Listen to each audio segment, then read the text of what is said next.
Nous sommes dans le site docteurangélique.free.fr dans une série de leçons de philosophie réaliste à l'école du Père Marie-Dominique Philippe et en vue de la lecture de saint Thomas d'Aquin. Et je suis rendu dans cette 7e partie de la philosophie qu'on appelle la sagesse, justement dans la première leçon qui va aborder la sagesse en elle-même. La sagesse, c'est-à-dire la contemplation de l'être premier lui-même. Dans les leçons précédentes, j'ai essayé d'esquisser à ma manière, qui m'est propre, en espérant que elles aient pu trouver un écho, les voies d'accès à l'existence de l'être premier, c'est-à-dire le raisonnement inductif par lequel on peut poser l'existence d'un créateur à partir de l'observation du monde, en se demandant si le monde peut être sa propre cause, s'il peut exister par lui-même. Si ces voies d'accès ont abouti pour certains, ça veut dire que si le raisonnement est vraiment devenu leur, au point que, dans un éclair de lumière, ils disent maintenant, nous pouvons accéder, je peux accéder par ma raison à l'existence d'un être premier. Si ce raisonnement s'est fait de manière aussi claire que lorsque, par exemple, on tombe devant un objet fabriqué, comme cette télécommande, si on la trouve quelque part dans une planète lointaine, instantanément, par un raisonnement simple, parce que la cause est forcément adaptée à l'effet, et que c'est là un objet qui ne peut pas venir d'une cause naturelle, eh bien, on pose un créateur intelligent à cet objet, un extraterrestre peut-être en l'occurrence. En tout cas, si par ce même genre de raisonnement inductif, il est apparu à certains qu'il existe un être premier, forcément, qui est créateur de l'univers dans son ensemble, alors s'ouvre une deuxième étape. Une deuxième étape qui est résumée en un mot par Albert Einstein vers la fin de sa vie. En tout cas, ce document qu'on m'a communiqué, on m'a affirmé qu'il était authentique, et où il répond à un enfant qui l'avait interrogé pour savoir s'il croyait en Dieu. Je ne cherche plus maintenant qu'une chose, c'est à connaître ce qu'il veut, ce qu'il est. Eh bien, le regard sur Dieu lui-même porte le nom de sagesse philosophique. Par contre, il y aura d'autres regards. Le regard sur sa création, à la lumière de ce Dieu, donc un retour contemplatif sur ce qu'il a fait, sur son œuvre, mais à la lumière de la science, de la sagesse qui fait qu'on sait qu'il existe cet être premier, s'appellera la science religieuse. Et enfin, le regard contemplatif qui essaye de comprendre ses intentions. Pourquoi il nous a mis sur terre, ce qu'il nous veut, comment il nous gouverne, sa providence sur nous, eh bien, ce regard-là sur ses intentions s'appellera le regard d'intelligence religieuse. Et ce sera abordé au cours de ces leçons. Mais dans cette deuxième partie, donc après les voies d'accès à Dieu, je veux directement aborder la question de la sagesse religieuse. Et alors d'abord, en définissant son objet précis. L'objet de la sagesse, c'est l'être premier lui-même. Si possible, si le philosophe pouvait le connaître dans son essence, directement, ce serait vraiment le rêve. En tout cas, il y a une aspiration de son intelligence à le connaître dans son essence. Malheureusement, et c'est ce que je vais montrer au cours de cette leçon, c'est une aspiration velléitaire. En tout cas, maintenant, tel que nous sommes sur Terre, il est absolument impossible de le connaître dans son essence, qui est forcément une essence sans limite, éternelle, parce qu'il ne peut pas avoir commencé d'exister. Et notre intelligence humaine, visiblement, ne le voit pas. Et donc, parce que nous ne le voyons pas, nous n'avons qu'une possibilité de le connaître, c'est en regardant ses œuvres. Donc, je le répète, on entre véritablement dans la sagesse philosophique lorsqu'on cherche à contempler l'être premier pour lui-même. On entre dans la science religieuse, lorsqu'on veut regarder ses œuvres, et donc l'objet de la science religieuse sera la création. Et on entre dans l'intelligence religieuse, philosophique, lorsqu'on veut essayer de comprendre les intentions de Dieu sur nous, les hommes. Alors, quelle est la manière par laquelle le philosophe peut contempler l'être premier dans ce que les philosophes anciens appelaient ses attributs? Ça veut dire ses propriétés, puisqu'il est impossible actuellement de voir directement son essence sans intermédiaire.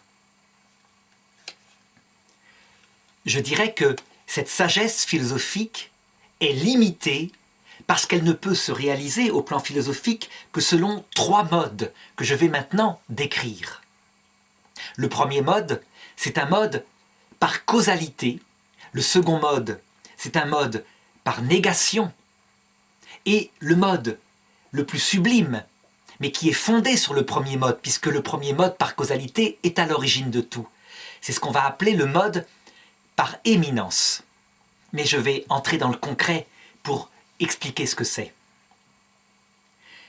Alors le mode par causalité, c'est le fait que justement, on ne peut pas connaître l'être premier pour lui-même directement. C'est impossible.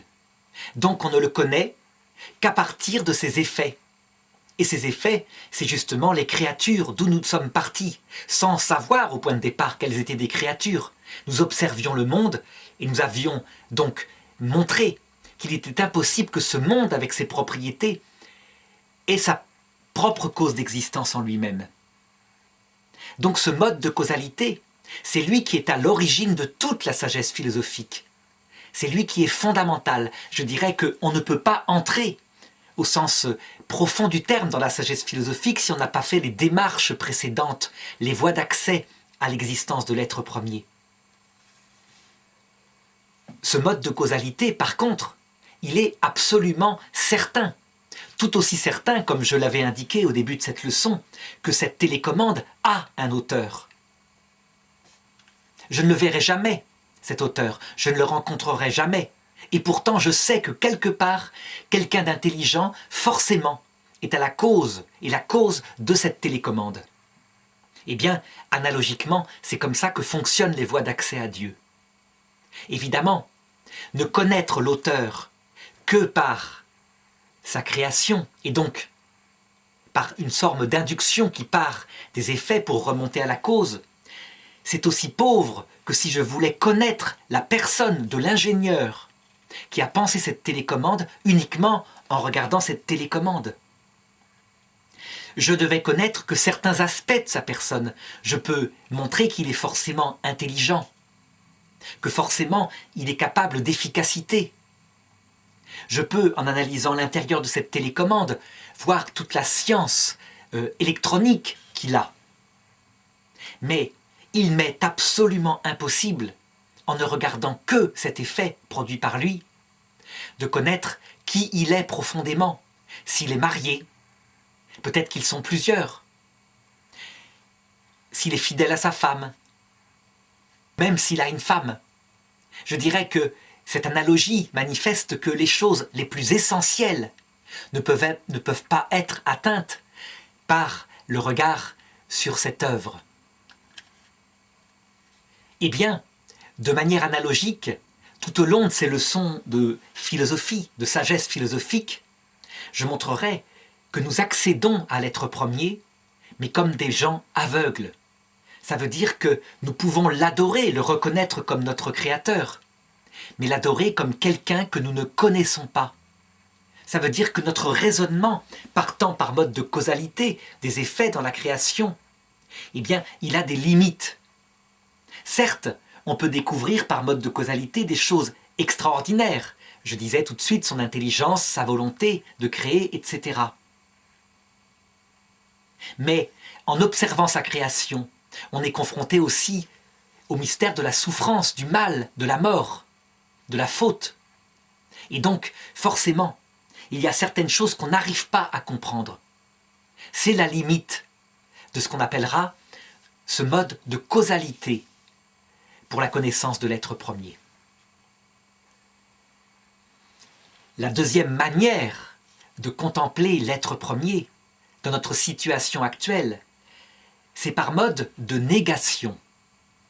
Et alors, ce mode-là va me permettre de développer une notion qui est très importante, qui sans arrêt va nous servir dans le développement de cette sagesse.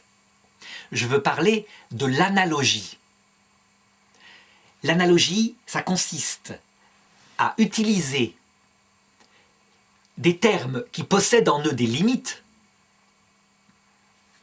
qu'on observe dans les réalités qui nous entourent, et à les attribuer à l'être premier. Évidemment, on comprend bien tout de suite que, par exemple, si je prends le fait que l'homme est intelligent, et que cette intelligence, elle est limitée, eh bien, je serais obligé d'attribuer à Dieu, certes, une intelligence, mais par analogie. Je veux dire par là que il y a plus de distance entre l'intelligence de l'homme et l'intelligence de Dieu qu'entre l'estimative animale et l'intelligence humaine. De même que l'on peut, analogiquement, dire que l'estimative animale qui lui permet d'inventer des trucs pour survivre, se reproduire, est une forme d'intelligence. Et bien de la même façon, je pourrais dire que Dieu, il a l'intelligence par analogie à ce qu'on constate dans l'intelligence humaine. Eh bien, l'analogie, qu'elle soit métaphorique ou qu'elle soit propre, je vais tout de suite expliquer ce que je veux dire par là, elle va servir dans ce deuxième mode d'accès à l'être premier que j'appelle le mode par négation. Mais elle servira aussi dans le troisième mode, le mode par éminence. Et j'en parlerai tout d'abord, tout à l'heure. Alors, d'abord, puisque je suis rendu là, qu'est-ce que j'appelle analogie métaphorique et analogie propre? Eh bien, l'analogie propre, c'est quand je compare, pour connaître Dieu, à des réalités d'ordre spirituel. Spirituel face à spirituel, puisque Dieu est forcément un pur esprit, il y a analogie propre. C'est tout de même dans le même domaine. Donc l'intelligence humaine, qui peut comprendre certaines choses, par analogie propre, on pourra dire que Dieu est intelligent. Mais une analogie propre extrêmement lointaine, comme je l'indiquais tout à l'heure. L'analogie métaphorique, c'est quand je pars d'une réalité d'ordre physique ou sensible pour, par comparaison, expliquer ce que c'est qu'une réalité spirituelle.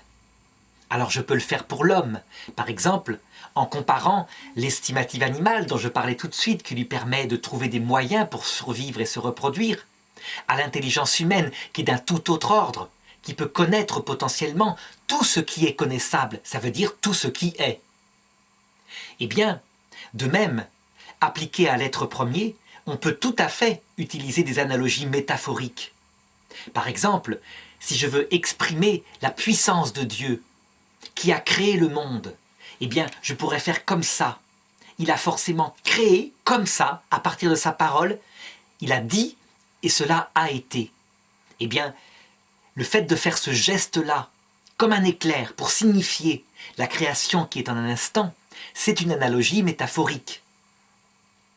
De même, si je veux parler de la puissance de l'être premier, qui s'exerce à travers toute sa création, je pourrais parler du bras invincible de Dieu.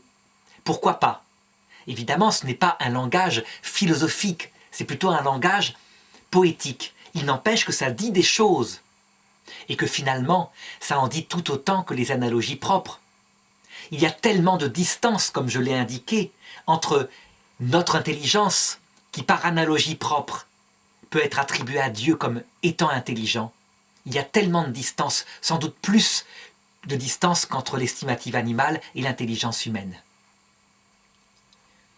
Lorsque j'utilise les analogies propres pour signifier quelque chose en Dieu, on peut dire que je dis qu'il y a des images de Dieu dans la création. La création porte en elle quelque chose qui est à l'image de l'être premier. Et lorsque j'utilise des analogies métaphoriques pour exprimer quelque chose de l'être premier, on parlera plus lointainement de vestiges de l'être premier qui se manifestent dans ce qu'il a fait. Donc par exemple, dans une fleur et sa beauté, son parfum, il y a un vestige de ce que doit être la beauté purement spirituelle de l'être premier, à savoir sa forme, source de toutes les formes créées.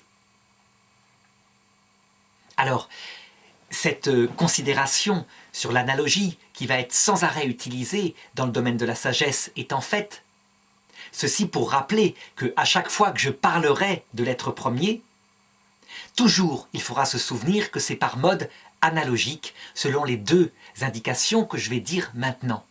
Donc ce n'est jamais univoque. C'est une façon de parler et on ne peut pas faire autrement, puisqu'on ne peut pas connaître l'essence directement de l'être premier et puisqu'on ne le connaît qu'à travers ses œuvres.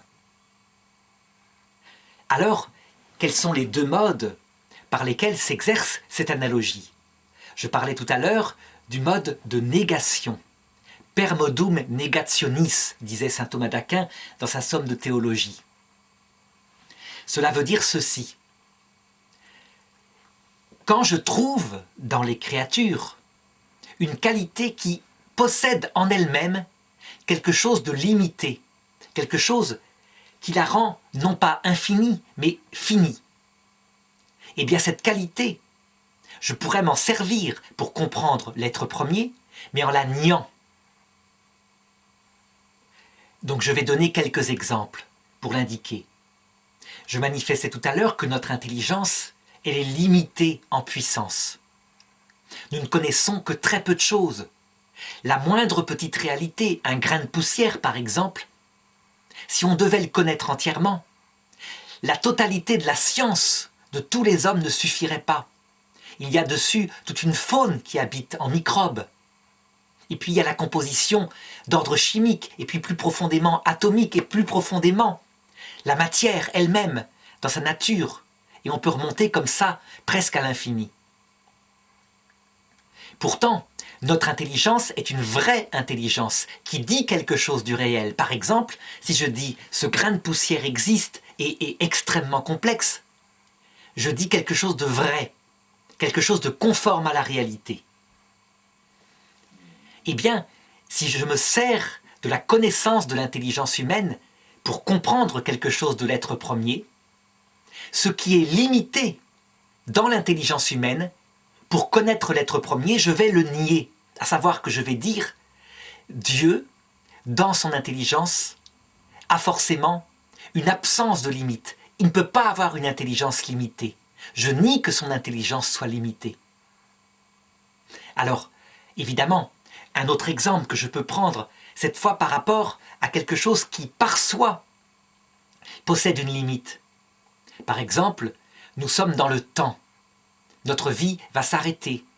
Nous sommes aussi limités à un lieu, et ce lieu nous limite. Nous ne pouvons pas être partout à la fois. Eh bien, le temps, le lieu, par soi, implique des limites, parce que c'est lié à la matière qui, en elle-même, est une chose limitée. Est-ce que ces objets-là vont me permettre de comprendre quelque chose de l'être premier? Ben oui, par mode de négation. À savoir que, par rapport au temps, je dois absolument nier que Dieu, que l'être premier, est dans le temps, limité par le temps. Forcément, il est au-delà du temps, au-delà complètement. Ça ne veut donc pas dire qu'il est éternel en ce sens qu'il aurait commencé de durer à un moment donné. Même ça, je dois le nier, puisque cela aussi implique limite. Forcément, son éternité, c'est quelque chose qui contient tous les temps, qui est au-dessus de tous les temps. Pour lui, le passé, le présent, le futur sont depuis l'éternité, qui est son essence même, présents à ses yeux, obligatoirement. Voilà ce que je conclurai par mode de négation, et je ferai la même chose par rapport au lieu. Si par exemple je dis que l'être premier est entièrement présent dans ce pouce puisqu'il le fait exister, et que s'il arrêtait de le faire exister, il retomberait tout de suite dans le néant. Eh bien pourtant, je ne peux pas dire que Dieu est localisé dans ce pouce. l'univers entier ne contient pas Dieu. Dieu n'est pas dans le temps, le lieu étant quelque chose qui contient une limite en soi, l'être premier est forcément au-dessus de la notion de lieu. Je vais nier pour Dieu une localisation physique. Alors évidemment, on voit comment ce mode de connaissance est pauvre. Connaître que par négation, ce n'est pas vraiment connaître. Et pourtant, cela dit quelque chose de l'être premier. Et donc il serait tout à fait malsain de se priver de ce mode de connaissance malgré son caractère très limité. Alors fort heureusement, notre contemplation, notre sagesse ne s'arrête pas à ce deuxième mode. Il y a possibilité d'un troisième mode, un mode par éminence. Ça veut dire que lorsque je trouve dans la création une qualité qui, par soi, n'implique pas une limite, eh bien, je vais l'appliquer à l'être premier, mais évidemment, pas selon sa manière d'être, telle qu'on la constate dans les créatures, mais par mode d'éminence, ça veut dire en ajoutant l'infini, l'incommensurabilité. Si je reprends l'exemple de l'intelligence dont je parlais tout à l'heure, donc l'homme est intelligent. La notion d'intelligence, en elle-même, ne contient pas la notion de limite. Elle contient simplement la notion de capacité à connaître la réalité, à la transformer éventuellement. Ça va être lié à l'efficacité de la volonté. Eh bien, lorsque je veux, à partir de là, connaître l'être premier, je vais lui appliquer au sens propre intelligence. Mais par analogie, parce que je vais affirmer que l'intelligence en Dieu, elle est éminemment intelligence. J'irai plus que là. Chez nous, l'intelligence est une faculté vitale, elle n'est pas identique à notre être. Notre âme est capable de faire exister une faculté qu'on appelle l'intelligence qui peu à peu s'actue en connaissant la réalité. Eh bien, en ce qui concerne l'être premier, forcément, l'intelligence sera identique à l'essence même de son être. Il ne peut pas y avoir de distinction réelle entre son intelligence et son être même. Sinon, ce serait appliquer à Dieu un développement, une croissance, un manque de simplicité qui ferait que son être serait limité, ce que j'ai nié tout à l'heure dans le mode par négation. Alors évidemment, cette manière de connaître l'être premier, me semble-t-il, va beaucoup plus loin. Et surtout, elle nous met face à des abîmes qu'on appelle, au sens littéral, des mystères.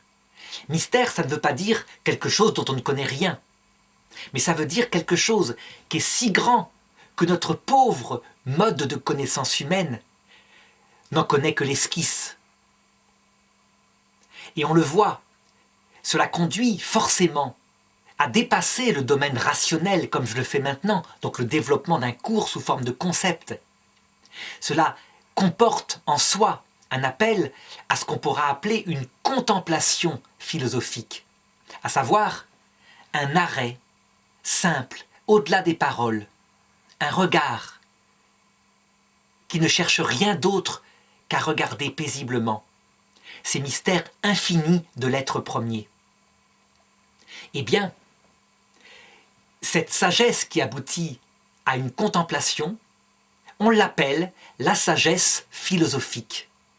Et justement, comme je le disais au début de cette leçon, elle a bien pour objet l'être premier pour lui-même, et à défaut, puisqu'on ne peut pas connaître son essence, des attributs, c'est-à-dire des choses que par analogie on lui attribue pour essayer de le connaître autant que faire se peut.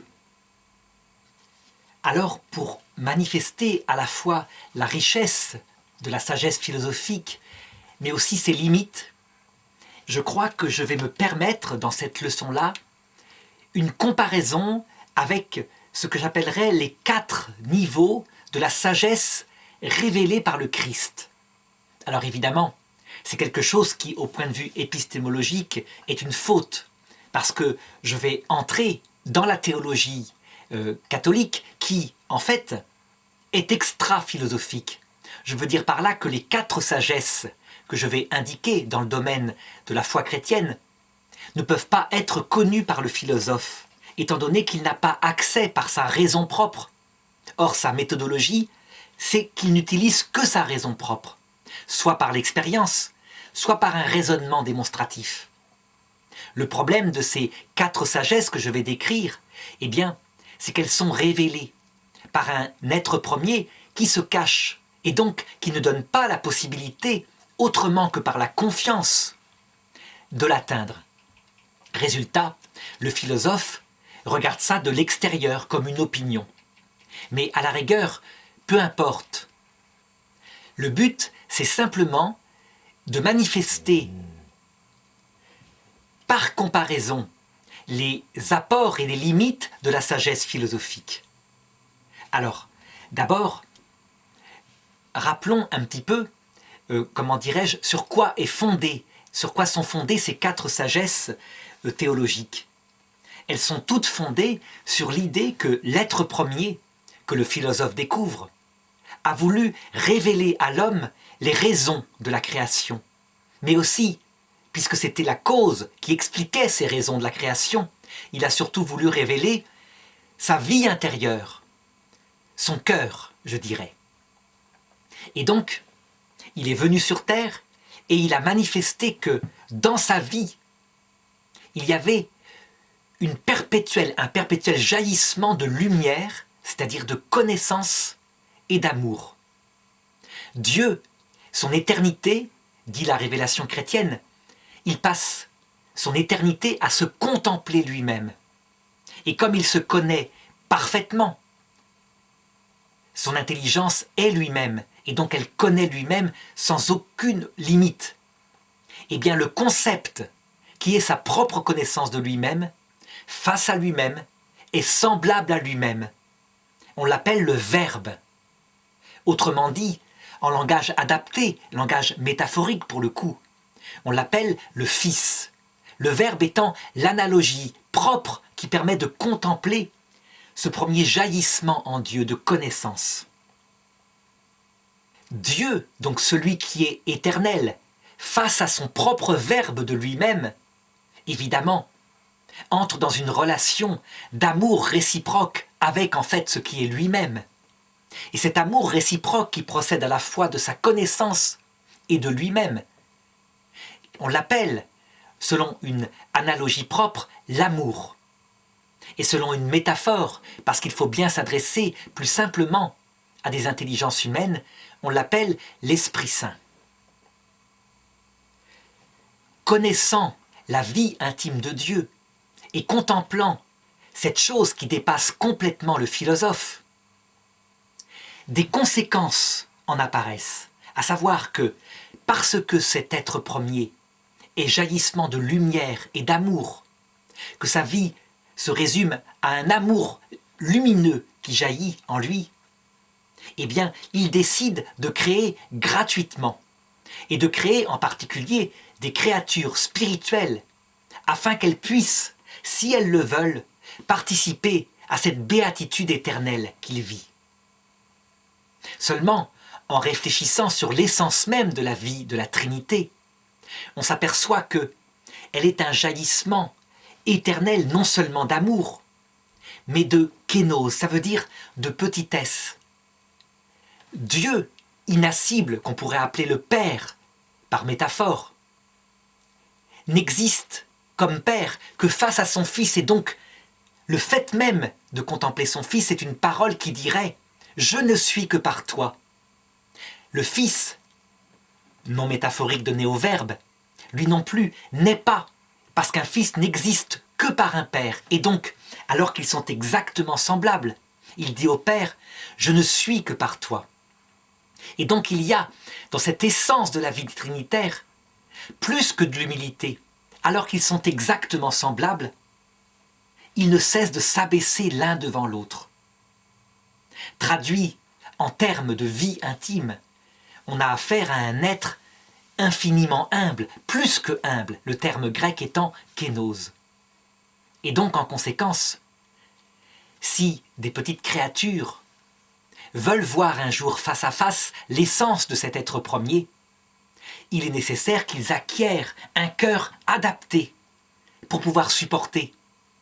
Et donc non seulement qu'ils l'aiment librement tel qu'il est, qu'ils le choisissent, mais en plus qu'il soit par nature kénose, ça veut dire tout petit aussi, conscient de ses limites comme mort intérieurement. Sinon, l'infinie pureté de cette contemplation trinitaire ne serait pas supportée par l'âme qui la verrait face à face. Ce que je viens de décrire là, en quelques traits, s'appelle la sagesse théologique. Je veux dire par là que j'ai exprimé sous forme d'un raisonnement avec des concepts propres et des concepts métaphoriques la révélation de l'Évangile. Évidemment, je n'en ai exprimé que le commencement, tout le reste s'expliquant par là. Donc, le gouvernement divin, source d'intelligence, mais aussi le regard sur la création, une science de ce que sera la vie éternelle. Tout cela peut se découvrir à la lumière de la révélation. Eh bien, cette sagesse théologique que je viens d'indiquer, lorsqu'on la compare à la sagesse philosophique, qui, elle, ne peut s'appuyer que sur le regard sur les créatures, qui n'a aucune espèce de révélation du cœur de Dieu, on voit à quel point elle va plus loin. Je dirais que le philosophe, il adore quelqu'un qu'il ne connaît pas, de même que le philosophe ne connaît l'ingénieur qui a fabriqué cette télécommande que par rapport à cette télécommande, et pas dans sa vie intime. Ça n'a donc rien à voir en profondeur avec la connaissance que pourrait avoir l'épouse de l'ingénieur qui a fabriqué cette télécommande, qui, elle, connaît son cœur, ses désirs, ses angoisses, qui connaît son amour pour ses enfants, etc.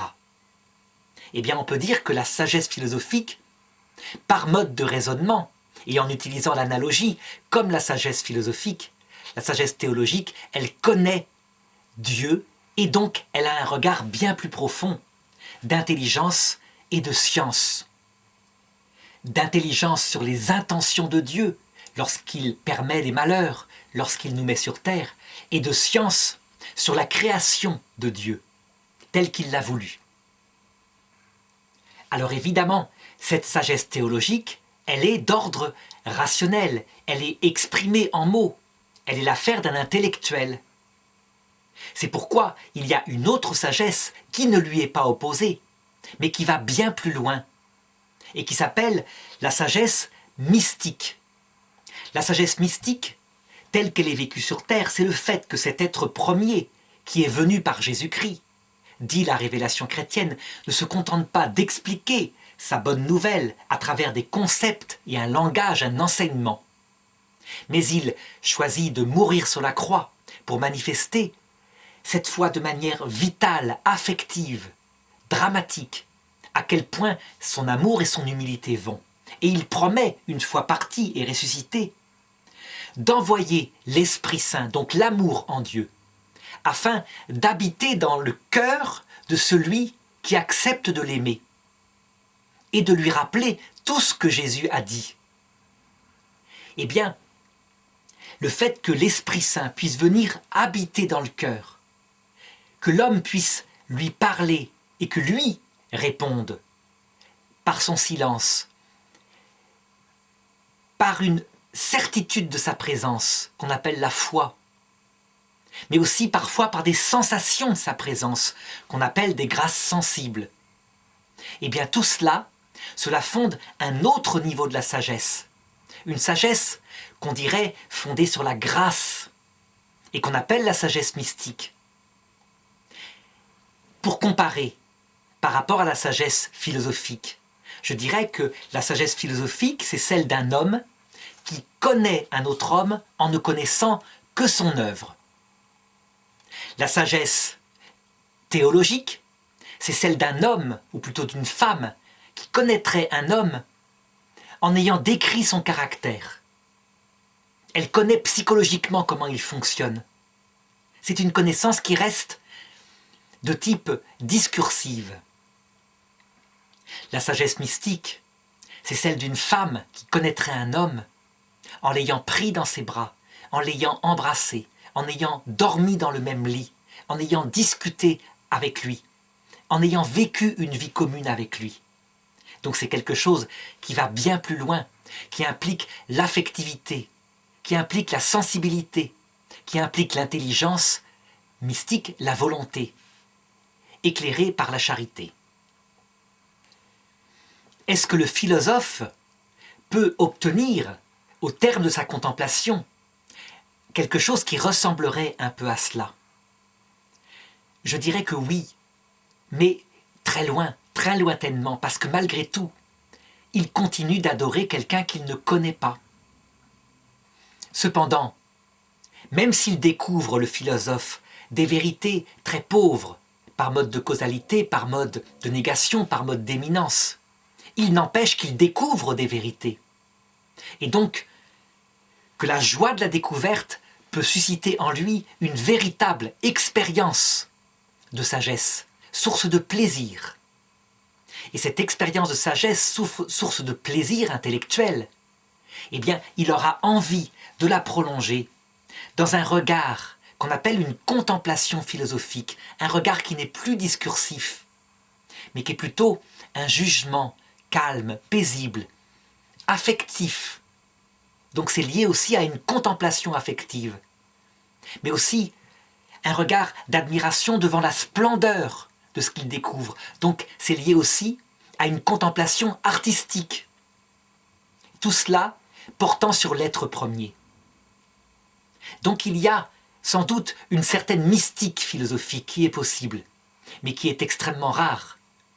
Je dirais que Albert Einstein, finalement, en ayant découvert l'être premier, considérait qu'il était un petit peu comme le dieu de Spinoza. Ça veut dire un dieu lointain qui a autre chose à faire qu'à s'occuper des basses œuvres de l'homme, qui est plutôt une sorte de scientifique qui organise le monde avec des instruments mathématiques, avec une logique parfaite, avec des constantes absolument époustouflantes. Donc ce regard contemplatif, malgré tout, il ne peut pas aller bien loin. Il va, comme je le disais tout à l'heure, jusqu'à la connaissance de quelqu'un qu'on ne connaît pas. On adore quelqu'un qu'on ne connaît pas.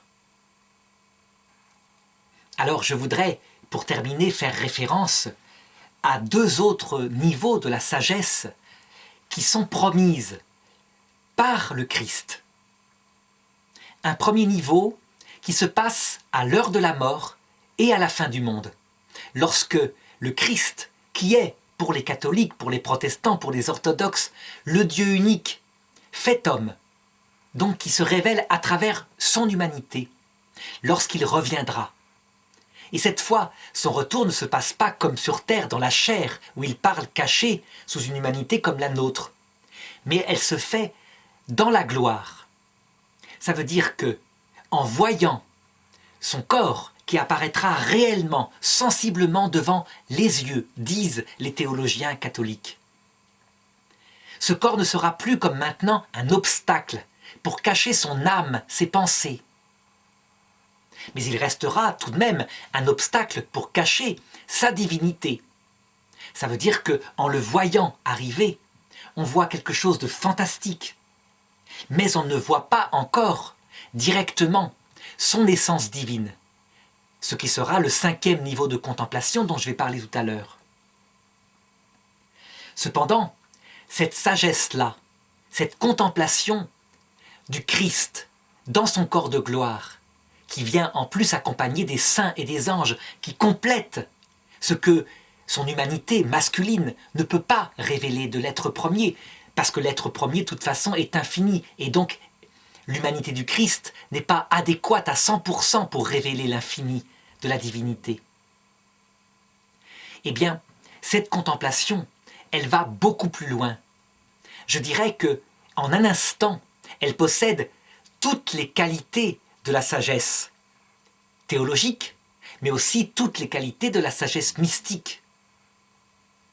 En effet, en le voyant dans un regard intuitif, donc en voyant par nos sens sa beauté, eh bien on découvre sans obstacle tout ce qui peut être connu des attributs qu'il possède, son amour, son intelligence, sa puissance, son humilité, jusqu'où elle va, jusqu'à la croix. Mais on découvre aussi ses intentions.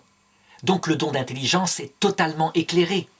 Pourquoi il nous a cachés sur terre? Pourquoi on y a souffert? Pourquoi il fallait passer par la mort? Et on découvre aussi les raisons de la création, donc le domaine de la science théologique.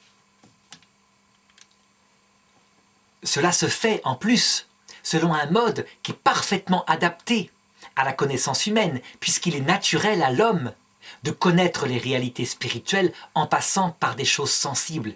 Et là, c'est une sensibilité transfigurée, au point qu'elle ne cache rien des intentions profondes de l'être premier qui apparaît. Alors, cette sagesse, ce troisième niveau de la sagesse chrétienne, est quelque chose qui est si fort, si prenant, que lorsque, comment dirais-je, Pierre, Jacques et Jean eurent, avant la mort du Christ, la vision de sa transfiguration, ils en furent tellement bouleversés qu'ils ne savaient plus quoi faire. Et ils dirent à Jésus, « Construisons 3 tentes, une pour toi, une pour Moïse, une pour Élie. » C'est que leur contemplation était tellement source de plaisir, mais aussi d'intelligence bouleversante, qu'ils auraient voulu que ce moment s'arrête et se prolonge pour toujours. On voit ce désir de revenir face à ce qui est le but ultime de la vie. On le voit aussi chez saint Paul, qui eut une vision analogue sur le chemin de Damas. Et il raconte très précisément qu'il ne sait pas si ce fut avec son corps ou sous son corps, sans son corps. Donc il ne sait pas s'il est mort un instant ou s'il était encore vivant. Mais il raconte qu'il vit une lumière. Et que cette lumière, il est impossible de raconter ce qu'elle lui a dit, ce qu'il a compris en la voyant. Il entendit aussi une voix, ce qui indique par là que, par la lumière, il eut toute la révélation au plan de l'intelligence du mystère. Et la voix, qui est un domaine beaucoup plus affectif, qui s'adresse au cœur, indique qu'il comprit tout l'amour qui était exprimé par ce regard simple sur le Christ qui lui apparut. Donc ce troisième niveau de contemplation chrétienne n'est pas donné sur terre, il est plutôt donné à la fin de la vie, sauf exception. On pense à Sainte Bernadette de Lourdes avec ses apparitions, non pas du Christ, mais de la Vierge, qui, voyant le Christ, rayonnait le Christ comme la lune rayonne le soleil. Et pourtant, elle n'est pas la contemplation ultime. Je dirais que le philosophe qui regarde cela de l'extérieur et qui se dit que ce serait merveilleux si c'était vrai, le philosophe, de toute façon, en analysant les choses, dira « Mais vous voyez tout de même une créature, donc une humanité, certes transfigurée, mais une humanité. » Et le philosophe, comme je l'indiquais, l'objet ultime de son désir de sagesse, c'est de contempler directement l'essence infinie et incréée du Créateur. Donc sans les voiles, ni de la création, ni des raisonnements philosophiques ou théologiques, ni de l'humanité du Christ, mais face à face, dans son essence. Eh bien, la révélation chrétienne indique que, après le jugement individuel, donc provoqué par la venue du Christ, et après une dernière purification s'il est besoin, puisque la révélation chrétienne indique qu'on ne peut pas voir Dieu sans mourir intérieurement, c'est-à-dire sans faire disparaître toute fierté, même légitime, pour devenir un cœur brisé, un esprit humilié, à cause de l'infinie humilité de la vie trinitaire. Eh bien, lorsque ceci est accompli, la révélation chrétienne indique que les personnes qui veulent bien aimer Dieu le verront face à face, et cette fois, sans l'intermédiaire de l'humanité du Christ. Ils le verront directement dans son essence, au point que ce sera plutôt l'humanité du Christ qui sera connue par sa propre divinité que l'inverse, comme c'est le cas maintenant pour les chrétiens.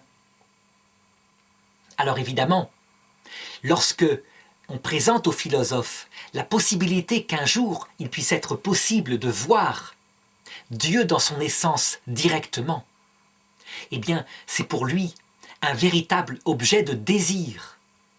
Désir velléitaire parce qu'il n'a pas possibilité de savoir si c'est possible ou non. Mais tout de même, désir naturel, parce qu'il est naturel à celui qui connaît l'effet, donc la création, de vouloir connaître directement la cause, donc le créateur. Alors je terminerai en disant, pour en revenir cette fois à la philosophie, que lorsqu'on considère cette ultime contemplation, la vision béatifique, on voit à quel point la sagesse philosophique est limitée. Et pourtant, on doit l'affirmer, il est du devoir du philosophe de pousser le plus loin possible sa recherche de sagesse philosophique. Il ne peut pas, sous prétexte que la sagesse chrétienne irait plus loin, ou qu'un jour viendra la vision béatifique, se priver de cet apport. D'ailleurs, l'Église catholique, lorsqu'elle s'adresse à ses fidèles, dans le Concile Vatican I, elle affirme qu'il est nécessaire et qu'il est possible de connaître le Créateur par les seules forces naturelles de la raison. Et elle encourage à le faire.